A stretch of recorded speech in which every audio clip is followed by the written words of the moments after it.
अरे आग लगे, ये भी कोई जिंदगी है? सुबह से चिल्लम चिल्ली पुकार सुन के मैं तो तंग आ गई हूँ। अरे वो भी क्या दिन थे जब मैं गांव में रहा करती थी। पहले बड़ी सुखी थी मैं।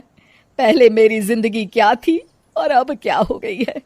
शहर में तो लोग भेड़ बकरी की तरह जीते हैं। जीने का असली मजा तो गांव में है। क्यों, क्या हुआ माँ जी?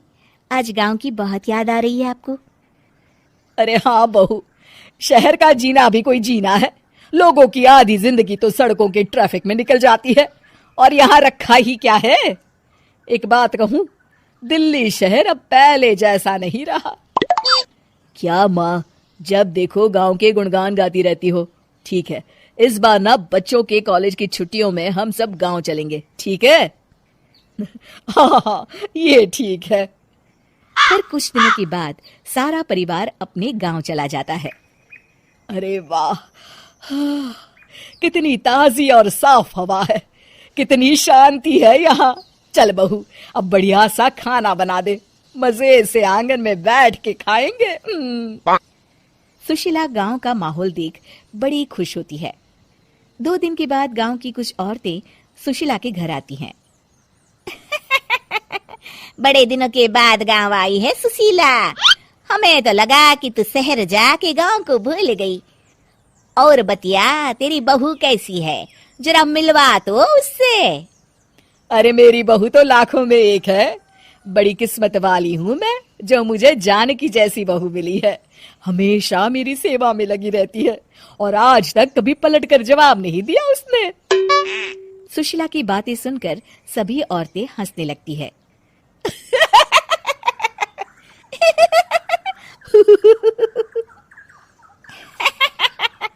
अरे कुछ अभी बोले जा रही है। तबीयत तो ठीक है? तेरी बहू चांद से आई है क्या? क्यों बहनों, दुनिया की कोई भी बहू अच्छी होती है क्या? सब औरतें ममता की हाँ में हाँ मिलाती हैं। अरे मैं तो कहती हूँ, दुनिया की हर बहू सास का खून चूसने वाली डायन होती है, डायन। मैं तो एक बिल में 1000 सांप के साथ रह सकती हूँ, लेकिन अपनी बहू के साथ नहीं रह सकती। हाँ, तूने सही कहा। मेरी बहू तो तेरी बहू से भी 2 कदम आगे है। सब औरतों की बातें सुनकर ममता मन ही मन बड़बड़ाती है। अरे ये गांव सुधर गया, लेकिन औरतें नहीं सुधरी। अगर थोड़ी देर और इनकी बेवकूफी भरी बातें सुनूंगी तो मैं सच में पागल हो जाऊंगी। फिर सुशीला उन औरतों को घर से दफा कर देती है और राहत की सांस लेती है। अरे बहू, जरा बाम लाके मेरे सर पर तो लगा दे। उन औरतों की फालतू बातें सुनकर मेरा सर चकरा गया है। इस गांव की औरतों का तो भगवान ही मालिक है। फिर अगले दिन सुशीला की सास उससे कहती है, अरे बहू, तू यहाँ क्या आराम फरमाने आई है? आखिर ये तेरा ससुराल है। चल चल, घर के कामों में हाथ बटा। शहर में कुछ काम धाम तो करती नहीं है। जरा अपने आप को तो देख, कितनी मोटी हो गई है। सारा दिन घर का काम करने के बाद शाम को सुशीला, हाय मेरी कमर, हाय मेरे पैरों ने तो जवाब दे दिया। आज तो मुझसे मक्खी भी न मारी जाएगी। अरे बहू, जरा आकर मेरे हाथ पैर तो दबा दे। जी माँ जी, अभी आती हूँ। तभी सुशीला की सास जानकी को रोकते हुए कहती है, अरे रुक जा बहू, एक दिन काम करके इसको इसकी नानी याद आ गई।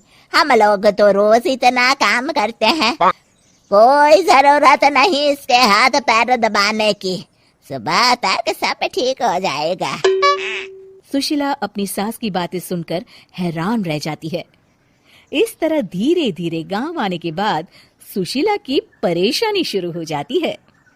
फिर एक दिन, अरे आज तो मैं कपिल शर्मा देखूंगी, क्योंकि आज संडे है। सुशीला जैसे ही टीवी ऑन करती है तभी बिजली कट जाती है। अरे सत्यानाश, इस बिजली को भी अभी जाना था। इतने दिनों से मैं टीवी सीरियल देख नहीं पाई। हमारा देश इतनी तरक्की कर रहा है, अरे पता नहीं ये गांव कब सुधरेगा। अरे अब तो 2 दिनों के लिए बिजली को भूल जा। ये तो यहाँ रोज की बात है। अब इस अंधेरे में रहने की आदत डाल ले। हाँ। हे भगवान, अब क्या होगा? ऊपर से इन मच्छरों ने जीना हराम कर रखा है।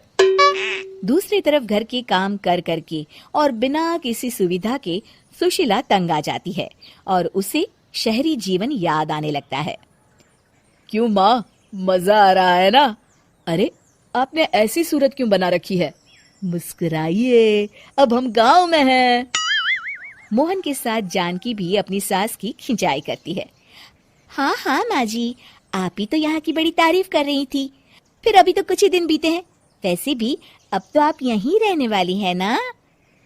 अरे नहीं नहीं बहू, मैं एक दिन और यहाँ रुकी तो मर जाऊंगी। मुझे शहर ले चलो। क्या दिन थे, इतनी सुखी थी मैं वहां। ठीक है माँ, हम कल ही वापस शहर चले जाएंगे। इस तरह सुशीला शहर आ जाती है और फिर कभी दोबारा गांव जाने की जिद नहीं करती।